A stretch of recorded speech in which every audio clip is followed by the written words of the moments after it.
ಇತ್ತೀಚಿನ ಸಂಚಿಕೆಗಳನ್ನು ಜಾಹೀರಾತಿನ ಕಿರಿಕಿರಿ ಇಲ್ಲದೆ ನೋಡಿ.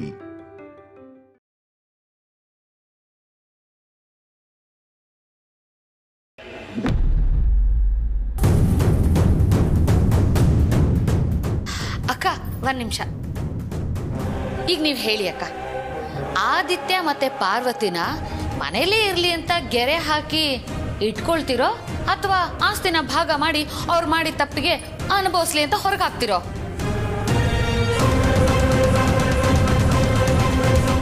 ಅಖಿಲ, ನಾನು ಎಷ್ಟು ದಿನ ಬದುಕಿರ್ತೇನೋ ಗೊತ್ತಿಲ್ಲ, ಆದರೆ ಬದುಕಿರೋ ಅಷ್ಟು ದಿನ ನಾವೆಲ್ಲರೂ ಒಟ್ಟಿಗೆ ಸಂತೋಷವಾಗಿರೋಣ ಅಷ್ಟೇ ನನ್ನ ಆಸೆ. ನನಗೆ ಭಾಷೆ ಕೊಡೋದು.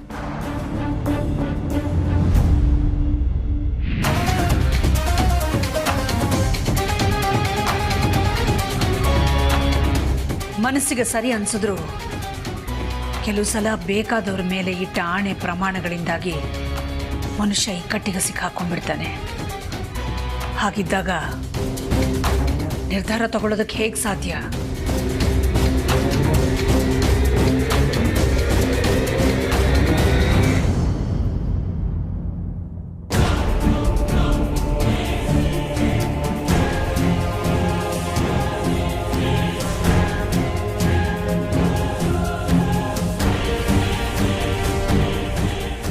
ಅಬ್ಬಾ, ಶಭಾಷ್ ಕಣೆ ದಾಮಿನಿ.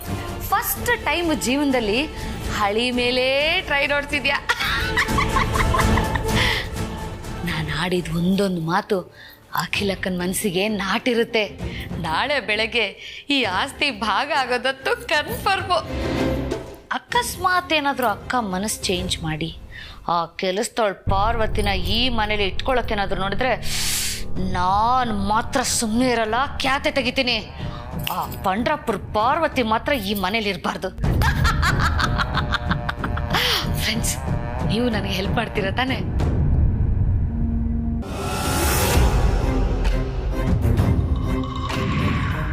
ನಾನಿದ್ದೀನಿ. ನನಗೆ ಆಸ್ತಿಲಿ ಪಾಲ್ಬೇಕು. ಮೋನಿಕಾ ಗಂಡ ಸಿಕ್ಕಿದ್ಮೇಲೆ ಎಲ್ಲ ಸಮಸ್ಯೆ ಮುಗೀತು. ಇಷ್ಟು ದಿನ ನೀನು ಸಿಕ್ಕಾಕೊಂಡಿದ್ದ ಚಕ್ರವ್ಯೂಹದಿಂದ ಹೊರಗೆ ಬಂದೆ ಅಂತ ಖುಷಿ ಪಡೋ ಅಷ್ಟರಲ್ಲಿ ಆದಿಭಾವ ಇಂಥ ದೊಡ್ಡ ಶಾಕ್ ಕೊಟ್ಬಿಟ್ರಲ್ಲ ಪ್ರೀತು. ಆಸ್ತಿಯಲ್ಲಿ ನಾನು ಪಾಲು ಕೇಳಬೇಕಂತ ಅಂದ್ಕೊಂಡಿದ್ದೆ, ಆದರೆ ನನ್ನ ಬದಲು ಬ್ರೋ ಕೇಳ್ದ. ಇದನ್ನು ನಾನು ಎಕ್ಸ್ಪೆಕ್ಟೇ ಮಾಡಿರಲಿಲ್ಲ. ನಾನು ಅಷ್ಟೆ. ಅಲ್ಲ, ಭಾವನ ಪರವಾಗಿ ಅತ್ತೆ ಮುಂದೆ ನಿಂತು ಪಾರ್ವತಿ ಅಕ್ಕನೂ ಆಸ್ತಿಲ್ ಪಾಲ್ಬೇಕು ಅಂತ ಕೇಳಿದ್ರಲ್ಲ, ನಿಜವಾಗ್ಲೂ ಅದು ಅವರೇನಾ? ಒಂದು ವೇಳೆ ನಡೆದಿದ್ದೆಲ್ಲ ಕೆಟ್ಟ ಕನಸಾಗಿರ್ಬಾರ್ದ ಅಂತ ಅನ್ಸುತ್ತೆ. ಆದರೆ ವಾಸ್ತವನ ಒಪ್ಕೊಳ್ಳೇಬೇಕಾದ ಅನಿವಾರ್ಯ. ಯಾರನ್ನ ನಮ್ಮ ದಾರಿ ದೀಪ ಅಂತ ಅನ್ಕೊಂಡಿದ್ವೋ ಅವರೇ ಇವತ್ತು ಮನೆ ಬೆಳಕನ್ನೇ ಆರಿಸೋ ಅಂತ ಕೆಲಸ ಮಾಡಿದ್ದಾರೆ ಅಂದರೆ, ಇಲ್ಲ ಪ್ರೀತು, ನನಗಂತೂ ಇದನ್ನು ನಂಬೋದಕ್ಕೆ ಆಗ್ತಿಲ್ಲ. ನಿನ್ಗಷ್ಟೇ ಅಲ್ಲ, ನನಗೂ ಶಾಕ್ ಆಯಿತು.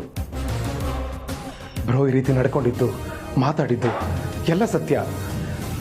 ಆದರೆ ಇದರ ಹಿಂದಿನ ಉದ್ದೇಶ ಏನಂತಾನೆ ಗೊತ್ತಾಗ್ತಾ ಇಲ್ಲ. ಇವತ್ತು ದುಡ್ಡಿಗೆ ಆಸೆ ಪಡೆದೇ ಇರೋನು ಇವತ್ತು ಆಸ್ತಿಲಿ ಪಾಲು ಕೇಳ್ತಿದ್ದಾನಂದ್ರೆ,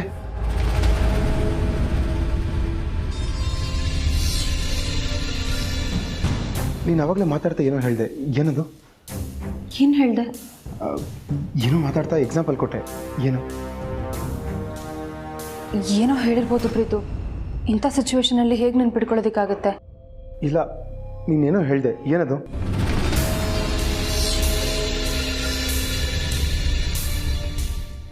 ಮಾತಾಡ್ತಾ ಚಕ್ರವ್ಯೂಹ ಅನ್ನಗಿತ್ತು. ಇಷ್ಟು ದಿನ ನೀನು ಸಿಕ್ಕಾಕೊಂಡಿದ್ದ ಚಕ್ರವ್ಯೂಹದಿಂದ ಹೊರಗೆ ಬಂದೆ ಅಂತ ಖುಷಿ ಪಡೋ ಅಷ್ಟರಲ್ಲಿ ಭಾವ ಇಂಥ ದೊಡ್ಡ ಶಾಕ್ ಕೊಟ್ಬಿಟ್ರಲ್ಲ ಅಂತ ಹೇಳಿದೆ. ಕರೆಕ್ಟ್. ನನ್ನ ಹಾಗೇನೆ ಬ್ರೋ ಚಕ್ರವ್ಯೂಹದಲ್ಲಿ ಸಿಗಾಕೊಂಡು ಒದ್ದಾಡ್ತಿರ್ಬೋದಲ್ವಾ? ಏನು ಹೇಳ್ತಿದ್ಯಾ ಪ್ರೀತು?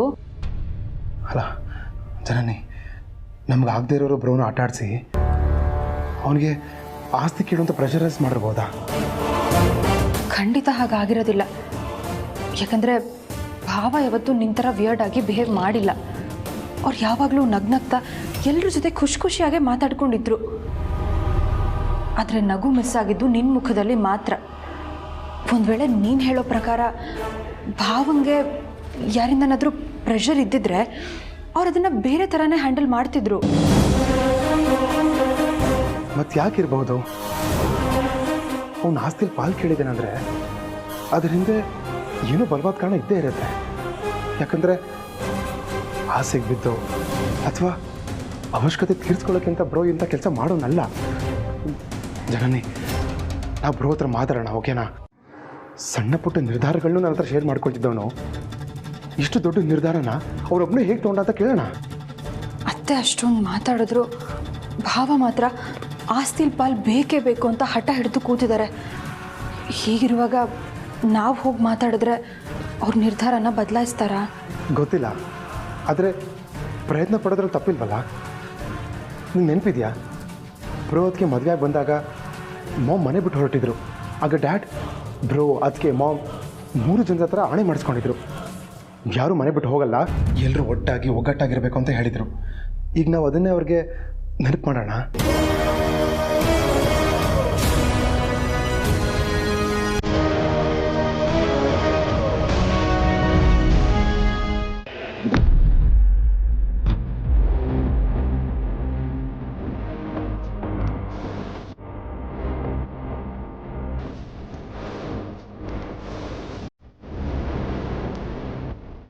ಅಪ್ಪ, ಯಾರೋ ನಿಮ್ಮಪ್ಪ.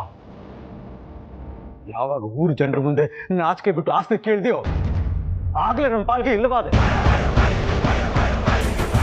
ಅದು ಅಲ್ಲದೆ ಮನೆಗೆ ಬಂದ್ಮೇಲೂ ಅಖಿಲ ಕರೆದು ಅಷ್ಟು ಬುದ್ಧಿ ಹೇಳಿದ್ರು ಇಲ್ಲ, ನನಗೆ ಆಸ್ತಿ ಪಾಲ್ ಬೇಕೇ ಬೇಕು ಅಂತ ಹಠ ಮಾಡಿ ಕೂತಿಯಲ್ಲ. ಈಗ ನನ್ನ ಹತ್ರ ಯಾಕೋ ಬಂದಿದ್ಯಾ? ನಾನು ಪ್ರಾಣ ಬೇಕಾ?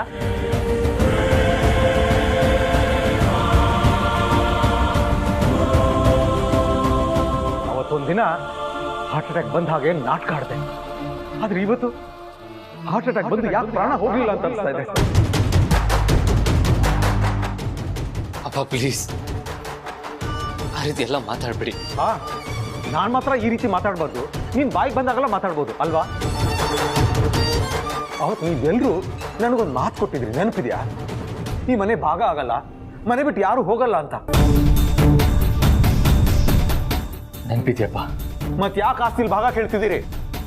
ನಿಮ್ ಸ್ವಂತ ಸುಖಕ್ಕೋಸ್ಕರ ಅಂತ ಮಾತ್ರ ಹೇಳ್ಬಿಡಿ, ಯಾಕಂದ್ರೆ ಅದು ಸುಳ್ಳು ಅಂತ ನನಗೆ ಗೊತ್ತು. ಅಂತ ಏನೋ ನಡೆದಿದೆ. ಈ ಮೋನಿಕಾ ಮನೆಗೆ ಬರೋಕ್ ಮುಂಚೆ ಏನೇ ಮನೇಲಿ ನಡೆದ್ರು ಅದು ನನ್ನ ಹತ್ರ ಬಂದು ಶೇರ್ ಮಾಡ್ತಿದ್ದೆ. ಆದ್ರೆ ಅವಳು ಬಂದ್ಮೇಲೆ ಮನೇಲಿ ಏನೇ ನಡೆದ್ರು ಯಾರು ನನ್ನ ಹತ್ರ ಏನು ಹೇಳ್ತಾ ಇಲ್ಲ, ಮುಚ್ಚಿಡ್ತಿದ್ದೀರಾ. ಏನಪ್ಪಾ ಅಂತ ಕೇಳಿದ್ರೆ ಸಮಯ ಬಂದಾಗ ಹೇಳ್ತೀವಿ ಅಂತೀರಿ.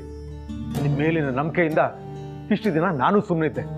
ಆದ್ರೆ ಇವತ್ತು ನಿನ್ನ ಹೇಳ್ಕೊಂಡಿದ್ದೇನು, ನನಗೆ ಆಸ್ತಿಲಿ ಪಾಲ್ ಬೇಕು, ಈ ಮನೇಲಿ ಇರಕ್ ಆಗ್ತಿಲ್ಲ ಅಂತ. ಅಲ್ವೋ? ಅಂತ ಏನೋ ಕಷ್ಟ ಆಗಿದೆ ನಿಮ್ಗೆ. ಏನಮ್ಮ ಪಾರ್ವತಿ, ಏನು ಮಾತಾಡದೆ ಮೌನವಾಗಿದೆಯಲ್ಲ?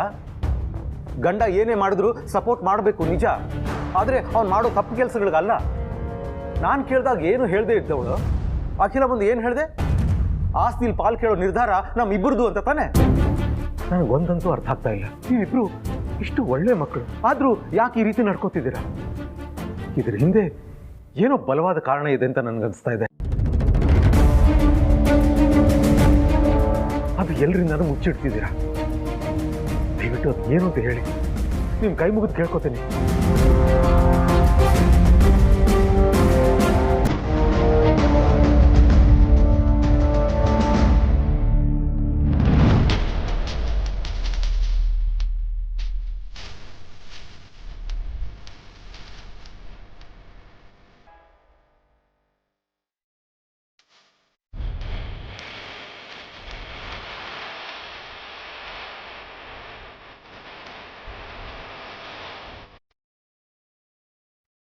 ರಘು ಇವತ್ತು ಮಾತ್ರೆನೇ ತಗೊಂಡಿಲ್ಲ.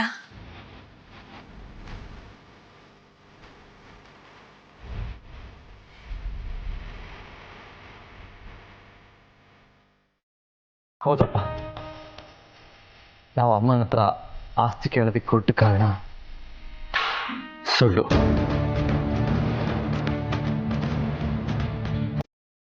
ಹಾಗಾದ್ರೆ ನಿಜ ಏನು?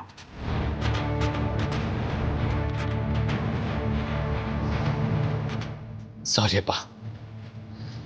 ಆ ಕಾರಣ ಏನು ಅಂತ ಹೇಳೋ ಪರಿಸ್ಥಿತಿಲಿ ನಾವಿಲ್ಲ.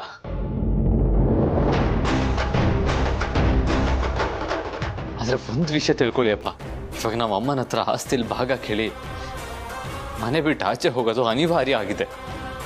ಹಾಗಂತ ಶಾಶ್ವತವಾಗಿ ನಾವು ಹೋಗ್ತಾ ಇಲ್ಲಪ್ಪ. ಮಾಡಬೇಕಾಗಿದ್ದನ್ನ ಆದಷ್ಟು ಬೇಗ ಸರಿ ಮಾಡಿ ನಾವು ಮತ್ತೆ ವಾಪಸ್ ಬರ್ತೀವಿ.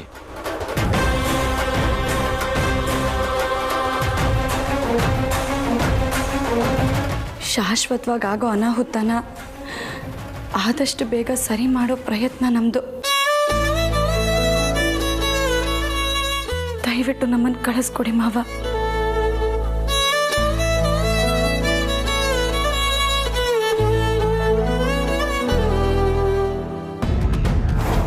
ಸರಿ, ನಿಮ್ಮ ಮಾತು ಹೋಗ್ತೀನಿ.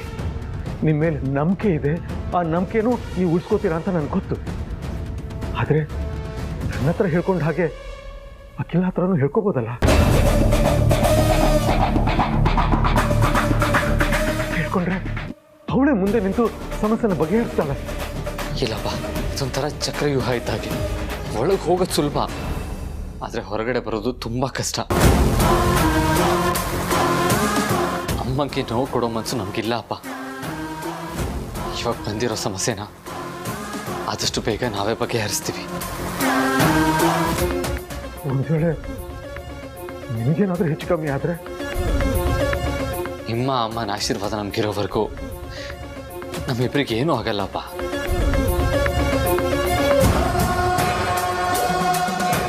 ಅಪ್ಪ, ಯಾವುದೇ ಕಾರಣಕ್ಕೂ ಈ ವಿಷಯನ ಅಮ್ಮನ ಹತ್ರ ಹೇಳಲ್ಲ ಅಂತ ನನಗೆ ಮಾತು ಕೊಡಿ. ಯಾಕಪ್ಪ, ನನ್ನ ಮೇಲೆ ನಂಬಿಕೆ ಇಲ್ವಾ? ಇದು ನಂಬಿಕೆಗೆ ಸಂಬಂಧಪಟ್ಟಿದ್ದಲ್ಲ ಮಾವ, ಭಾವನೆಗಳಿಗೆ ಸಂಬಂಧಪಟ್ಟಿರೋದು. ನಾವು ಮನೆ ಬಿಟ್ಟು ಹೋದ್ಮೇಲೆ ಅತ್ಯಮ್ಮ ದುಃಖದಲ್ಲಿರೋದನ್ನ ನೋಡಿ ಆ ಸಂಕಟಕ್ಕೆ ನೀವು ಈ ವಿಷಯನೆಲ್ಲ ಹೇಳ್ಬಿಟ್ರೆ ಹೇಳಿದ್ರೆ ಏನು ತಪ್ಪಾಗುತ್ತೆ? ಬೇಡಪ್ಪ, ಅದು ನಾವು ಅನ್ಕೊಂಡಿರೋ ಕೆಲಸದ ಮೇಲೆ ಯಾವ ರೀತಿ ಬೇಕಾದರೂ ಪರಿಣಾಮ ಬೀರಬಹುದು. ಸೊ ಅಂದ್ಕೊಂಡಿರೋ ಕೆಲಸನ ನಾವಾಗೆ ಮುಗಿಸಿ ವಾಪಸ್ ಬರೋವರೆಗೂ ಈ ವಿಷಯ ನಮ್ಮಂಗೆ ಹೇಳಲ್ಲ ಅಂತ ಮಾತು ಕೊಡಿಯಪ್ಪ.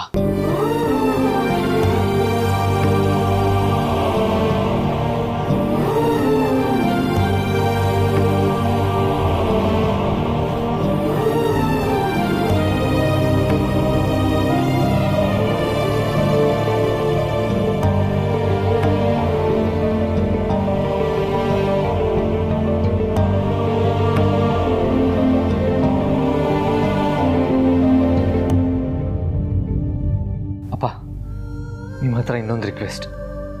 ಹೇಳಪ್ಪ. ಮನೇನ ಯಾರು ಹೊಡಿಬಾರ್ದು, ಮನೆ ಬಿಟ್ಟು ಯಾರು ಆಚೆ ಹೋಗಬಾರ್ದು ಅಂತ ನೀವು ತಗೊಂಡಿರೋ ಭಾಷೆನ ವಾಪಸ್ ತಗೋಬೇಕು.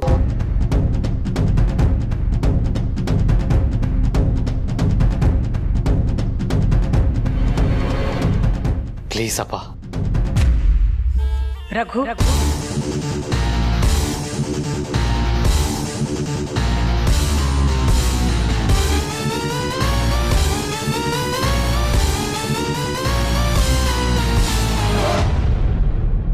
ಅಖಿಲ, ನೀವಿನ್ನು ಮಾತ್ರೆ ತಗೊಂಡಿಲ್ಲ, ಬನ್ನಿ.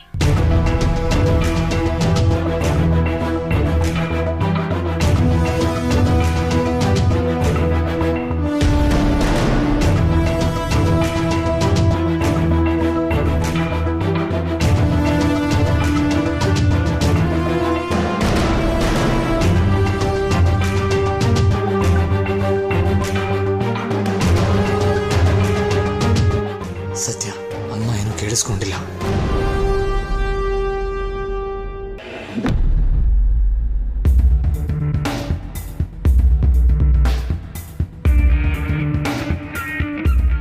ಬ್ರೋ, ಏನೋ ಯಾಕೆ ಬ್ರೋ ಈ ರೀತಿ ಮಾಡಿದೆ? ನಾನೇನು ಮಾಡಿದೆ? ಅದೇ ಬ್ರೋ, ಮಾಮ ಹತ್ರ ಆಸ್ತಿಲಿ ಪಾಲ್ ಕೇಳಿದಲ್ಲ, ಯಾಕೆ? ಯಾಕೆ ಕೇಳಬಾರ್ದ? ಎಷ್ಟು ದಿನ ಅಂತ ಇನ್ನೊಬ್ರು ಹಂಗಲ್ಲಿರೋದಕ್ಕಾಗುತ್ತೆ? ಅದಕ್ಕೆ ನನ್ನ ಪಾಲಿಗೆ ಬರಬೇಕಾಗಿರೋ ಭಾಗನ ಕೇಳ್ತಾ ಇದ್ದೀನಿ. ತಪ್ಪಾ?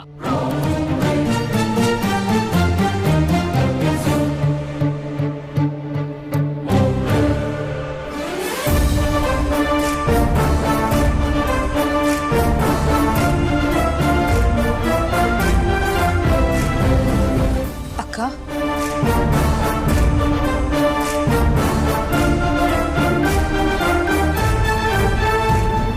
ನನ್ನ ಸ್ವಂತ ತಂಗಿ ತರ ನೋಡಿದ್ರಿ. ನಾನು ತಪ್ಪು ಮಾಡಿದಾಗ ತಿದ್ದಿ ಬುದ್ಧಿ ಹೇಳಿದ್ರಿ. ಮನಸ್ಫೂರ್ತಿಯಾಗಿ ಪ್ರೀತಿ ಕೊಟ್ರಿ. ನಮ್ಗೆಲ್ರಿಗೂ ಸ್ಫೂರ್ತಿ ಆದ್ರಿ. ಅಂಥವ್ರು ಇವತ್ತು ಆಸ್ತಿಲಿ ಪಾಲ್ಬೇಕು ಅಂತ ಕೇಳ್ತಾ ಇದ್ದೀರಾ? ನನಗೆ ನಂಬೋದಿಕ್ಕೆ ಆಗ್ತಿಲ್ಲ. ಏನಕ್ಕ ಇದೆಲ್ಲ? ತಪ್ಪು ಅಂತ ಹೇಳ್ತಿಲ್ಲ ಬ್ರೋ. ಆದ್ರೆ ಅರಸನ್ ಕೋಟೆ ಅನ್ನೋದು ಜೇನ್ ಗೂಡಿನ ಥರ ಒಗ್ಗಟ್ಟಾಗಿ ಸಿಹಿಯಾಗಿರ್ಬೇಕು ಅಂತ ಅಂತಿದ್ದವನು ಮನೆ ಒಡೆ ಕೆಲಸ ಯಾಕೆ ಮಾಡಿದೆ ಅಂತ ಅರ್ಥ ಆಗ್ತಿಲ್ಲ ನನಗೆ. ಅಷ್ಟಕ್ಕೂ ಮಾಮ್ ಹತ್ರ ಪಾಲ್ ಕೇಳುವಂಥದ್ದಾದ್ರೂ ಏನಾಗಿತ್ತು ಬ್ರೋ? ನನ್ನ ಬಿಹೇವಿಯರ್ ಏನಾದರೂ ಕಾರಣನಾ? ಇಲ್ಲ ಇಲ್ಲ, ಆ ಥರ ಏನಾದರೂ ಇದ್ದಿದ್ರೆ ನಾಲ್ಕು ಬಾರಿಸಿ ಬುದ್ಧಿ ಹೇಳ್ತಿದ್ದೆ. ಮತ್ತೆ ಏನು ಕಾರಣ ಬ್ರೋ? ಇದರಿಂದ ಯಾರಾದರೂ ಇದ್ದಾರಾ ಅಂದರೆ ಯಾರು? ನನ್ನೇನೆ ನೀನು ಅಂದ್ಕೊಂಡ್ಯಾ ಎಲ್ಲರ ಮುಂದೆ ಡ್ರಾಮಾ ಮಾಡ್ಕೊಂಡಿರೋದು? ಹೌದು ಬ್ರೋ, ನಾನು ಎಲ್ಲರ ಮುಂದೆ ಡ್ರಾಮಾ ಮಾಡಿದ್ದೀನಿ. ನಿನಗೆ, ಅತ್ತಿಗೆಗೆ, ಇಬ್ಬರು ಮನಸ್ಸಿಗೂ ನೋವು ಕೊಟ್ಟಿದ್ದೀನಿ. ಆದರೆ ಅದಕ್ಕೆ ಅಂತ ಆಸ್ತಿಲಿ ಪಾಲು ಕೇಳಿಲ್ವಲ್ಲ. ಓ, ಏನು ನಿನ್ನ ಮಾತಿನ ಅರ್ಥ? ನೀನೊಬ್ಬನೇ ಒಳ್ಳೆಯವನು, ನಾನು ಕೆಟ್ಟವನು ಅಂತನಾ? ಅಯ್ಯೋ ಹಾಗಲ್ಲ ಬ್ರೋ. ಮತ್ತಿನ್ನೇಗೆ? ತೆಂಗಿನ ಮರನ ಕಲ್ಪವೃಕ್ಷ ಅಂತಾರೆ. ಯಾಕಂದ್ರೆ ಆ ಮರದಲ್ಲಿ ಎಳ್ನೀರು ಸಿಗುತ್ತೆ. ಅದರಲ್ಲಿ ಸಿಗೋ ಕಾಯಿನ ಪೂಜೆಗೆ ಬಳಸ್ತಾರೆ, ಅಡುಗೆಗೂ ಉಳಿಸ್ತಾರೆ, ಕೊಬ್ಬರಿನೂ ಮಾಡ್ತಾರೆ. ಒಳ್ಳೆ ಮನ್ಸಿಟ್ಕೊಂಡು ಒಳ್ಳೇದನ್ನೇ ಮಾಡ್ತಾ ಎಲ್ರಿಗೂ ಒಳ್ಳೇದನ್ನೇ ಬಯಸೋ ನಿನ್ನನ್ನು ನನ್ನ ಕಲ್ಪವೃಕ್ಷ ಅಂತಾನೆ ಭಾವಿಸಿದ್ದೀನಿ ಬ್ರೋ. ನೀನು ಈ ರೀತಿ ನಡ್ಕೊಳ್ತಿದ್ಯಾ ಅಂದ್ರೆ ನನಗೆ ನಂಬಕ್ಕೆ ಆಗ್ತಿಲ್ಲ ಬ್ರೋ. ಬ್ರೋ, ಮಾಮ ಹತ್ರ ಆಸ್ತಿಲಿ ಯಾಕೆ ಪಾಲ್ ಕೇಳ್ದೆ ಹೇಳು ಬ್ರೋ.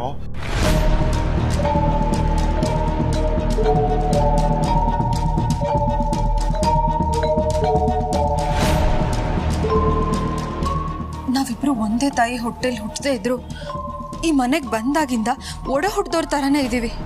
ಅದಕ್ಕೆ ನಾನು ನಿಮ್ಮನ್ನ ಮನಸ್ಫೂರ್ತಿಯಾಗಿ ಅಕ್ಕ ಅಂತ ಕರಿತಾ ಇದ್ದೀನಿ. ನೀವು ನನ್ನ ತಂಗಿ ಥರನೇ ನೋಡ್ತಾ ಇದ್ದೀರಾ.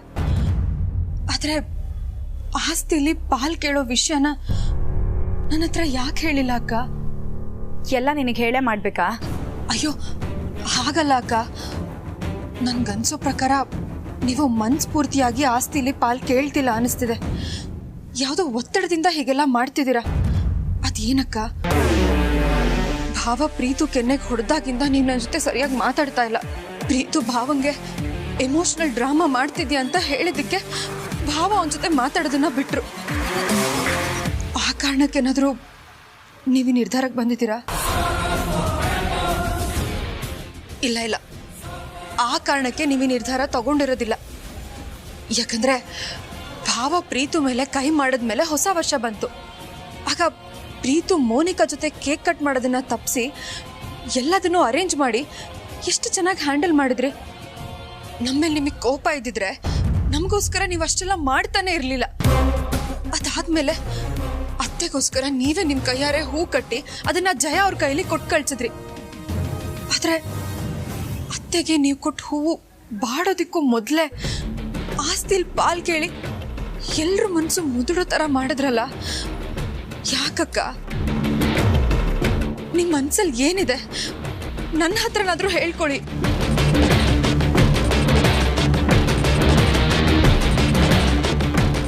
ನಿಂತ್ಕೊಳ್ಳಿ.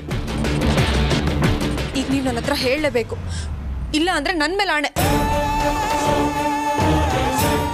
ಪ್ಲೀಸ್ ಅಕ್ಕ, ನಿಮ್ ಕೈ ಮುಗಿತೀನಿ, ಅದೇನು ಅಂತ ಹೇಳಿ.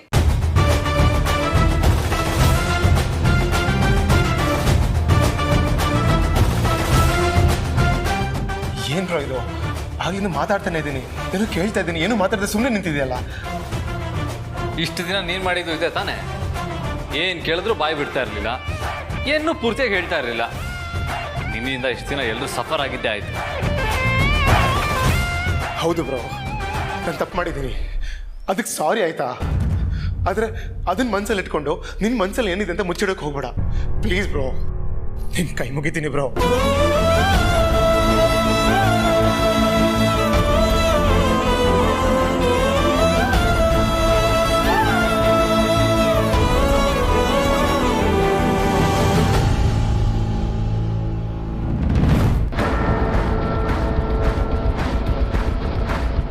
ರಘು, ಯಾಕೆ ನನ್ನನ್ನು ಇಲ್ಲಿ ಕರ್ಕೊಂಡು ಬಂದಿದ್ದೀರಾ? ಸಾರಿ ಅಖಿಲ. ಸಾರಿನಾ? ಯಾಕೆ? ಅಖಿಲ, ನಾನು ಯಾವತ್ತೂ ಗೊತ್ತಿದ್ದು ನಿನ್ನ ಮನಸ್ಸಿಗೆ ನೋವಾಗೋಂಥ ಕೆಲಸ ಮಾಡಿಲ್ಲ, ಮಾಡೋದೂ ಇಲ್ಲ. ಆದರೆ ನಿಮ್ಮಿಂದ ನನಗೇನು ಬೇಜಾರಾಗಿಲ್ವಲ್ಲ? ನಿಜ. ಆದರೆ ಆದಿತ್ಯ ಪಾರ್ವತಿ ಮದುವೆ ಆಗಿ ಮನೆಗೆ ಬಂದ ದಿನ ನಾವಿಬ್ಬರು ಮನೆ ಬಿಟ್ಟು ಹೋಗೋಣ ಅಂತ ನೀನು ಲಗೇಜ್ ಪ್ಯಾಕ್ ಮಾಡಿ ನಿಂತಿದ್ದೆ. ಆಗ ಆದಿತ್ಯ ನಾವು ಹೋಗೋದು ಬೇಡ ಅಂತ ಅವನೇ ಹೊರಟು ನಿಂತ, ನೆನಪಿದೆಯಾ? ಅಮ್ಮ ಮನೆ ಬಿಟ್ಟು ಹೋಗೋದಕ್ಕೆ ನಿರ್ಧಾರ ಮಾಡೋದಕ್ಕೆ ಕಾರಣನೇ ನಾನು ಮತ್ತೆ ಪಾರ್ವತಿ. ನಮ್ಮಿಂದ ಅಮ್ಮಂಗೆ ತೊಂದರೆ ಆಗಬಾರ್ದು, ನಾವಿಬ್ಬರೇ ಮನೆ ಬಿಟ್ಟು ಹೋಗ್ತೀವಿ.